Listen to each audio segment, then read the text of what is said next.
I'm going to ask you a strange question. Are your bags packed? Are you always looking for a way out, whether or not that's from yourself, plans you've made, or whether or not you're looking for an out in your relationship, whether or not you are together 1 month, 30 years, 50 years? Are you always looking for a way out? I used to come home from work late at night. I worked a different shift than my husband at that time, and he would be home in the evenings, and I didn't get home until probably about 11. And on my way home, as I was decompressing from the day, I often would find myself saying, what if? What if I get home and he's done nothing to help me out? What if he's just sitting on the couch? What if this or that happens? And one night I found myself parking at home at night, and I was like, what are you doing? You are setting up, you're sabotaging the conversation, your homecoming, before you even get in the door. You're already setting it up for failure. And in asking myself why I did that, I was preparing myself for things not going the way that I wanted, right? Instead of giving the benefit of the doubt that maybe he had a rough day, or just being a little more patient that what I wanted to get done didn't have to get done in that moment. So once I became aware that I was doing this, I stopped immediately because I knew that it was setting itself up for a disagreement, for an argument, and maybe even to circumvent any kind of attention being on me, right? Or any problems being on me. But that's just how messed up I was at that time. I was in my early 20s. Actually, at that time, I was probably in my late 20s. Yeah. And just really realizing a lot of moments of unhappiness in that. Well, needless to say, that marriage didn't work, right? And I went through a couple years of deep, deep heartache and standing for that marriage, right? I believed very strongly that it was possible to stand and pray for my marriage to be restored. And during that, I learned so much about marriage, remarriage, divorce in the framework of religion.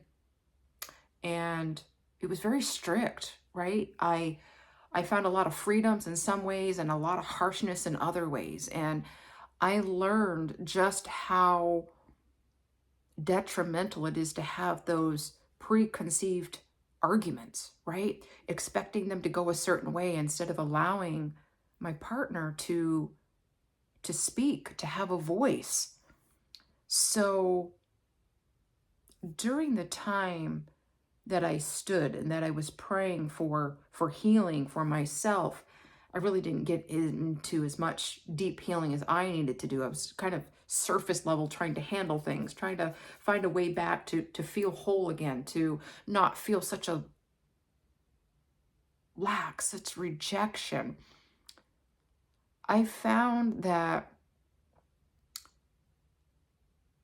at some points in your relationship, and I heard that it especially happens for men, but I don't bias that way. It could be men or women. It doesn't matter who you are. We're all human. And we all have these fantasies. We have these outlets, these things that we do to comfort ourselves, whether or not it's healthy or not, right? Whether or not it's safe or not. And usually during an argument, could be in the first few weeks, few months of a relationship, when things aren't quite going the way that we were hoping, right? Maybe it's a a phase of arguments. Maybe it's a phase of dissatisfaction, of not seeing eye to eye. You begin wondering, is this going to work? Is this worth my investment? And maybe you said your vows, long-term marriage or long-term commitment. You said you're not going to give up easily. You're not going to throw in the towel. But you find yourself one day thinking, well, if it goes this way, well, I'm going to pack a bag and I could always go here. Or my favorite chair is going to look good by that window when I become single. So you're giving yourself the out to leave. And while there are definitely relationships in which you should be evaluating a way to get out whenever you're in danger, right? Whenever you are chronically being cheated on, whenever it has crossed your boundaries again and again, you need to really start looking at some serious ways to either fix it or come to terms with the fact that it may be over. It may be time to make the plans and move on. Not that that is easy in any way, shape, or form. But oftentimes we allow those little seeds of what if to enter, and it kind of takes over. It kind of permeates. And before you know it, you might be looking for that argument.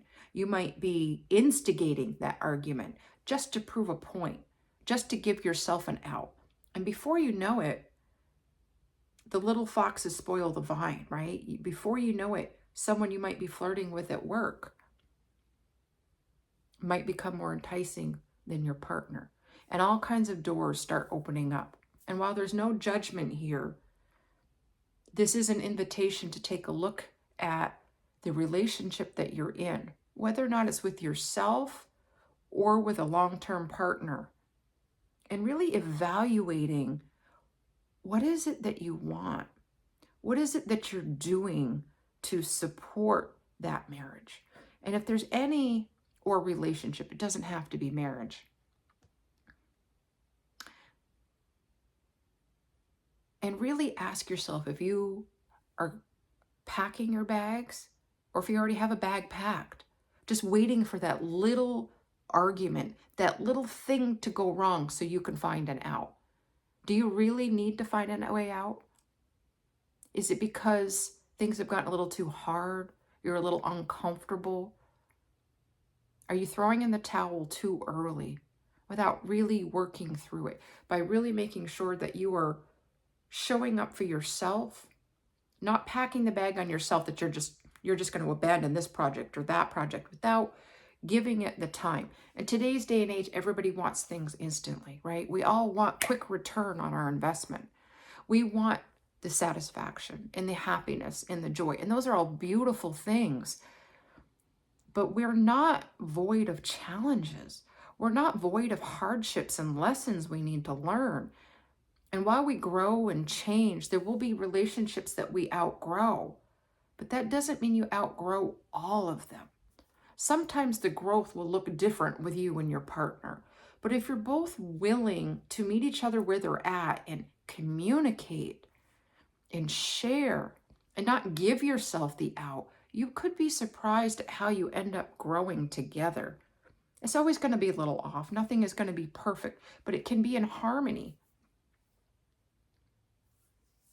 Again, really knowing when something isn't good for you anymore, because it's not safe, if it's not bringing you that deep satisfaction after you've given it a fair chance, and deciding if not being there is what's going to be best for you, then by all means do what you need to do.